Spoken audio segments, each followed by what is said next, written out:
Yung pong jeep kasi, yung mga deed of sale po, hindi po alam ng LTFRB, sa labas lang po yung deed of sale. yes. Kaya ginagamit pa rin po yung franchise holder na hindi alam ng LTFRB. Kolorom ka. So nandito ka dahil hindi ka nakakatanggap ng fuel subsidy. Simula nung COVID na panahon ni PRRD, hindi ka nakakatanggap ng subsidy. Hindi pa po. May nagbigay na ba? Ay, meron na po, sir.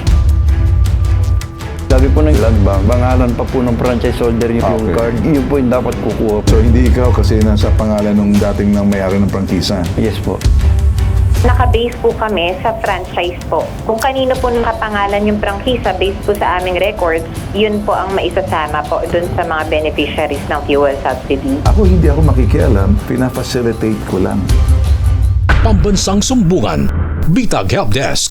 Lumapit po ako kay Sir Bentol po. Matulungan niya ako para makuha ko po yung mga fuel subsidy at ayuda para sa mga driver na kagaya ko na wala pa po akong natatanggap magmula po 2016 hanggang 2026. Dahil hindi po nakapangalan sa akin yung jeep. Hindi po ako yung franchise holder nung jeep na nabili ko. Nananawagan po ako sa mga mga anak ni Adelino Padilla, yung franchise holder ng jeep, na sana humingi po ko ng tulong sa kanila. Sana matulungan na nila ako para matapos na yung problema sa Land Bank at saka sa LTFRB.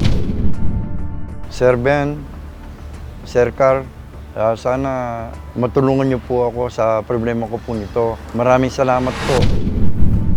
Ang sumbong, iimbestigahan at aaksyonan sa Pambansang Sumbungan, Bitag Helpdesk. Jeepney driver na hindi nakakuha ng fuel subsidy at iba pang ayuda mula sa gobyerno, partikular sa LTFRB. Well, wala po siyang sariling prangkisa. Ito pong reklamo, no? Ang jeep na binabiyahe ni Robert mula noong 2017, 9 years ago. Gumagamit o nakikikabit lamang sa ibang prangkisa si Robert para makabiyahe. Ang ruta ng jeep niya, Angeles City to Mabalacat, Pampanga. Nabili ang jeep ng August 14, 2017. Mula 2017 hanggang kasalukuyan ay bumabiyahe pa rin. Para bang wala siyang sariling prangkisa, nakikisabit. Pangit pakinggan yung kabit eh. Kay RTIA lang yun eh. Na halos isang dekada. Kaya walang prangkisa, nakikisabit. Inabutan ng crisis na wala pa rin prangkisa. Ang gawin po natin dito siguro, ano? Okay, sige. Ako na. Dito ka na tumingin. Bossing, okay na. Kumusta ka na? Huwag ka nang babasa. Hindi para sa iyan. Akin yan eh. Ganun yung agaw po. Bakit ba binabasa ko? Huwag kang kamihan. Gusto mo umupo rito? Gusto mo mag-co-host? Di ka? Hindi po. Basahin mo. May biro lang. Okay ba tayo na yan? Kumusta ka naman? Okay lang po. Alright, sige. Saan ang prangkisa mo? Hanggang ngayon po may prangkisa ako. Okay po ako sa LTFRB, sa LTO. Hindi. So, ang prangkisa mo, may prangkisa ka? Oo, meron po. So, Yearly po yan, nire-renew ko yung prangkisa. yearly. Oo. Ilan ang unit mo? Isa lang po. Yung isa. Saan nanggaling yung prangkisa mo na yan? Doon po sa dating franchise O sa holder. dating franchise, nabili mo bang prangkisa or inilipat na ba? Kasi hindi ka pwedeng, ang prangkisa na bibili mo yan, ilang unit ba yung dating pinanggalingan yan? Yung dating nagmamayari, ilang units jeepney? Alam ko po, kundi dalawa, tatlo po yung... Tatlo. So, nabili mo yung isa, pero hindi niya pa na-turn over yung prangkisa kasi dapat binili mo lahat yung prangkisa, nilipat sa iyo. Kasi kung hindi, parang ganun ang gusto kong maintindihan. Ang prangkisa ba, nakuha mo na o wala pa? Yung pa rin franchise holder po yung May-ari. may-ari. Pero So, nagbabayad po ako ng LTO yearly. Okay na sa akin. Ibig sabihin, yun pa rin, kasi yung dalawa sa kanya pa rin, ay isa lang yung nabili mo, hindi mo nabili yung prangkisa, pero okay lang yan dahil nabili mo yung jeep, pinapasada mo? O, pinapasada ko po. Alright. At ang gusto mo mangyari dito, hindi nakapangalan ng prangkisa sa'yo. Sa dati pa rin. Tama? Opo. Alright, sige.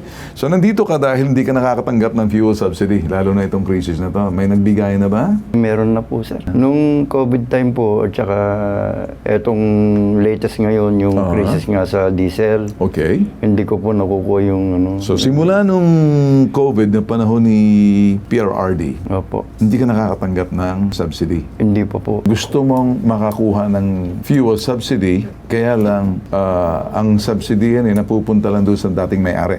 Oh, yun po yung... Yan ang gusto mong ireklamo na parang hindi napupunta sa iyo kasi napupunta sa dating may-ari. Sabi po ng Land Bank, Okay. pangalan pa po ng franchise holder yung Okay. card na yun po yung dapat kukuha po yung... So hindi ikaw kasi nasa pangalan ng dating ng may-ari ng prangkisa. Yes po. Okay. Based po dun sa documents na napakita po sa amin, Okay. it appears po na yung unit po na subject of this franchise. Based po sa aming records, ito po yung nakapangalan pa po kay Mr. Adelino Padilla. Sino? Si Avelino Padilla? Yung franchise holder po. Okay, okay. Okay, ma'am. Tama daw po, ma'am. Opo. Kasi po, dun po sa deed of sale na napakita po, yung bentahan po nangyari ng 2017. Mhm. And it is between another person and yung complainant po. So, hindi po siya si Mr. Adelino Padilla. Or sabit. Ilang salin na po nung prangkisa. Pang ilang transfer na. Narinig mo to. Anong masasabi mo, Robert? Ito, kausapin mo sa attorney para medyo linaw. Attorney, yung unit po, binenta po ni Adelino Padilla kay Apalya. Tapos po, si Apalya, binenta niya ngayon kasi yung pamangkin ko po, may asawa nga po, dahil nakikipag-boundary lang po ako dati, kaya gusto ng pamangkin ko, ibili sana niya ako ng jeep. Binibenta po yung kay Apalya, kaya nabili po ng pamangkin ko yung jeep. Sino ang pamangkin mo? Yung Crystal po, andun po sa ano. So, pero wala pa rin, ang pinag-uusapan natin, hindi jeep yung prangkisa Kasi, hindi ba attorney yung prangkisa magiging basihan para mabigyan ka ng subsidiya or sa mga chipper na depende? Paano pa bang dynamics or mechanism nito, attorney? Yes po, naka-base po kami sa franchise po. Okay. So, opo. Kung kanino po nakapangalan yung prangkisa based po sa aming records, yun po ang maisasama po dun sa mga beneficiaries ng fuel subsidy. Ang fuel subsidy sa franchise, depende yung kung isang unit ka lang, whether 10 unit ka, isang prangkisa lang yan, isang subsidy lang yan. Paano po ba? Per unit po yung sa subsidy. In other words, sa isang prangkisa, kung meron kang 10 unit, 10 subsidiya yon na pagta 555, tama? Yes po, opo. Yan ba ang gusto mong sabihin na wala ka natatanggap? Kasi ang problema, kung nagre-reklamo ka ba na gusto mo makuha na diretso sa iyo kasi ang pangalan ng prangkisa kay Adelino pa rin, hindi pa nalilipat. So, gusto mong sabihin, nagmamaneho ka, nagpapakandahirap ka, pero yung subsidiya ng unit na pupunta sa kanya dapat sa iyo kasi nabili mo ng unit. Yung bang gusto mong sabihin? Opo. Yung pong jeep kasi, yung mga deed of sale po, hindi po alam ng LTFRB, sa labas lang po yung deed of sale. So, Kaya ginagamit pa rin po yung franchise holder na hindi alam ng LTFRB. Pag-usapan natin dito, kung hindi alam ng paano kita matutulungan? Pulorom ka. Hindi kasi... Or kung hindi, ganito, para maintindihan mo, Bert, opo. para mabilisan. Ang aking sinusulong dito ay kung 3 prangkisa nung si Adelino, 3 subsidy na tagpa 555 sa bawat unit. Tama po ba, attorney? Yes po, yes. Ayun. Kung 3 lang yan, isa sa iyo, ipinakikiusap mo at gusto mo ipakita, may deed of sale ka ba dun sa unit na yun? Meron po. Okay. Paano po, attorney, kung ganyan mapapakita yung deed of sale na parang mapupunta kay Adelino, 2 subsidy yan sa 2 unit niya, yung pangatlong unit dahil nabili niya, pwede bang idiretso sa kanya or ayaw ng land bank kasi nakapangalan pa rin kay Adelino? Mas maigi po sana, we encourage them para pumunta po sa aming tanggapan para Ayan. makita po namin Sige yung pa. documents at na-evaluate. Ma'am, ganun po ang aming gagawin. Maraming salamat, Attorney Teresa Magtoto. Papupuntahin po namin siya sa tanggapan o kung para mas madali po, swiftly, elegantly, masosolve niyo po ang problema. Papapuntahin po namin kasama ng mga papeles niya para matulungan niyo po, Attorney. Pwede yan?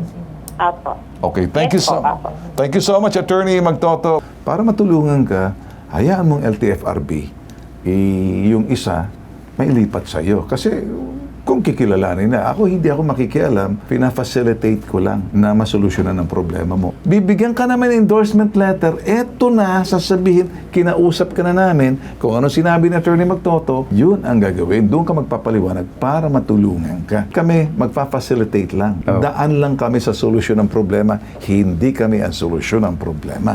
Oh. Ang solusyon ay nasa LTFRB, kami lamang tagapamagitan para masolusyonan. Okay sa'yo. Kasi kahit na anong sasabihin mo dyan, wala pa rin. Yung 5,000, kay Adelino pa rin. kunin natin yung 5,000, mapupunta si Robert. Yun ang gusto kong mangyari. Ang nag-iisang pambansang sumbungan. Sinusuri, inimbestigahan, inaaksyonan. Pero hindi kami solusyon. Daan lang po kami. Tandaan. Pambansang sumbungan, Bitag Helpdesk.